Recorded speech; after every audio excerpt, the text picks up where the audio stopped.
আছো? আশা করি তোমরা ভালো আছো। আমরাও বেশ ভালো আছি। আজ সোমবার আরও একটি সুন্দর ভিডিও তোমাদের সাথে শেয়ার করব। ভিডিওটি প্রথম থেকে শেষ পর্যন্ত দেখার অনুরোধ রইল।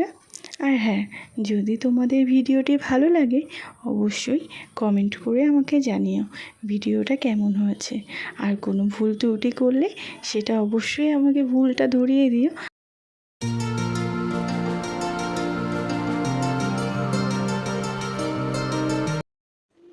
পরিবারের মানুষই তো ভুলটা ধরিয়ে দেবে, সে দ্বিতীয়বার ভুলটা না করে। তা আমারও না তোমাদের থেকে এই আশাটাই থাকবে, আমি ভুল করলে অবশ্যই ছোট বোন কিংবা দিদির মতন আমাকে ভুলটা ধরিয়ে দেবে। তা দেখো, আজকে সকাল সকাল উঠে কিন্তু রান্নাবান্নার তোড়জোড় শুরু হয়েছে। সকালে বেশ কিছুক্ষণ আগে উঠেছি, উঠে সকালে বাসি কাজ সেরে এই যে রান্না করবো বলে কিন্তু সব সবজি কেটে গুছিয়ে নিয়েছি। চেষ্টা করি রোজই রান্নাতে আমার সবজির ভাগটা বেশি রাখার। তা সব দিনের মতন আজকেও কিন্তু অনেকগুলো সবজি কেটে নিয়েছি। অনেক রকম সবজি হয়ে গেছে, কিন্তু পেঁপে আছে, ঝিঙে, পটল আর কাঁচকলাও নিয়েছি। রান্না করার আগে ঠিক যতটা পরিশ্রম করতে হয় এই সবজিগুলো রান্না করছি। তা আমি সবসময় চেষ্টা করি আমার মাম্মামকে একটু শাকসবজিটা বেশি পরিমাণে খাওয়াতে, কিন্তু ওকে খাওয়াতেও আমাকে তার থেকে বেশিও কষ্ট করতে হবে। অনেক কিছু বুঝিয়ে তাকে খাওয়াতে হয়।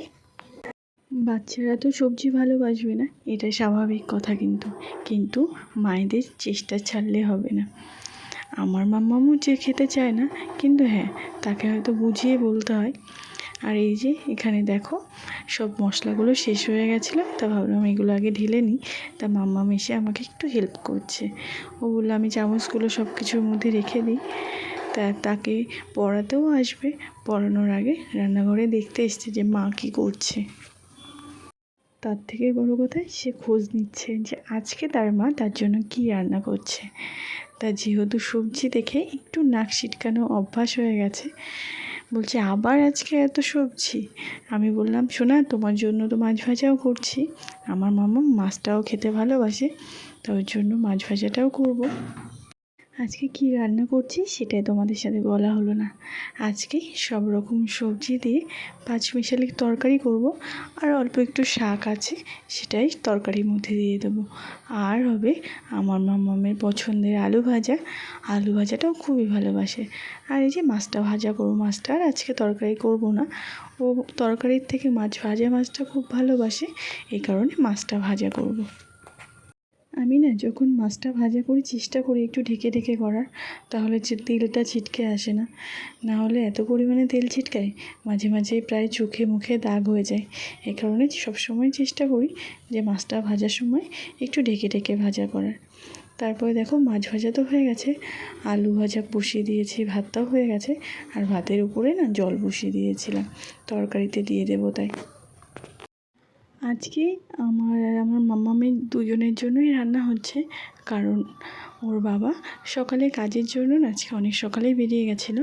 তো বললো আজকে আর রান্না করতে হবে না, আমি দোকানেই কিছু না কিছু খেয়ে নেব। আমরা না দৈনন্দিন জীবনে কিছু না কিছু একটা অভ্যাসে পড়ে যাই। আজকে তোমাদের দাদাভাইকে টিফিন দিইনি, সেটা কিন্তু সেই বলাতেই দেওয়া হয়নি, কিন্তু সারাদিন কেমন যেন একটা মনে হচ্ছে যে কী যেন একটা কাজ করিনি। আর কিছু না টিফিন দিলে না মনটাও খুব খারাপ লাগে যে কী খাবে দোকানে গিয়ে। আসলে মানুষটাই তো চিন্তা করার মতন মানুষ, সেই সকাল থেকে যেভাবে আমাদের জন্য পরিশ্রম করে রাত্রি পর্যন্ত, সত্যি তার জন্য কিছু করতে পারলে একটা আলাদা শান্তি পাওয়া যায়। তোমাদের সাথে কথা বলতে বলতে রান্না তো প্রায় হয়ে গেছে, আর এই তরকারিটা করলে হয়ে যায়। এই যে বড়িগুলো দেখছো, এগুলো মা দিয়েছে বাড়িতে, তা আমার জন্য আর দিদির জন্যও পাঠিয়ে দিয়েছিল। তা দেখো তরকারিটা হয়ে গেলে মেয়েকে খেতে দিয়ে দেবো, ওকে খাইয়ে দাইয়ে আবার চেষ্টা করবো স্কুলে দিয়ে আসা, কারণ আজকে না মেঘলা মেঘলা হয়ে এসছে। রান্না করতে করতে ভাবছিলাম যদি হঠাৎ করে বৃষ্টি চলে আসে তাহলে বাইরে অনেকগুলো জামা কাপড় আছে, ভিজে যাবে। তা হ্যাঁ, ভাবতে ভাবতে বৃষ্টি চলে এসছে। তাড়াহুড়ো করে গ্যাসটা কমিয়ে জামা কাপড়গুলো তুললাম। মেয়েও কিছুটা হেল্প করেছে। মেয়ের তো খুবই আনন্দ, কারণ খুব জোরেই বৃষ্টি হচ্ছে। বললো আমি আর আজকে স্কুলে যাব না। আর এমন টাইমে বৃষ্টিটা এসছে না, পুরো স্কুল টাইমে যাওয়ার সময় অনেকটা টাইম বৃষ্টি হয়েছে। তা সব কাজ সেরে মেয়ে তো স্কুলে আর যেতে পারিনি, তারপর আর ভিডিওটা কন্টিনিউ করতে পারিনি। মেয়েকে আমি স্নান করে ঠাকুরকে পুজো দিয়ে দিয়েছি।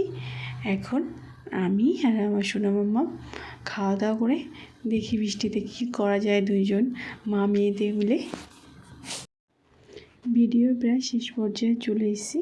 তো অবশ্যই তোমরা জানিও ভিডিওটা তোমাদের কেমন লাগলো।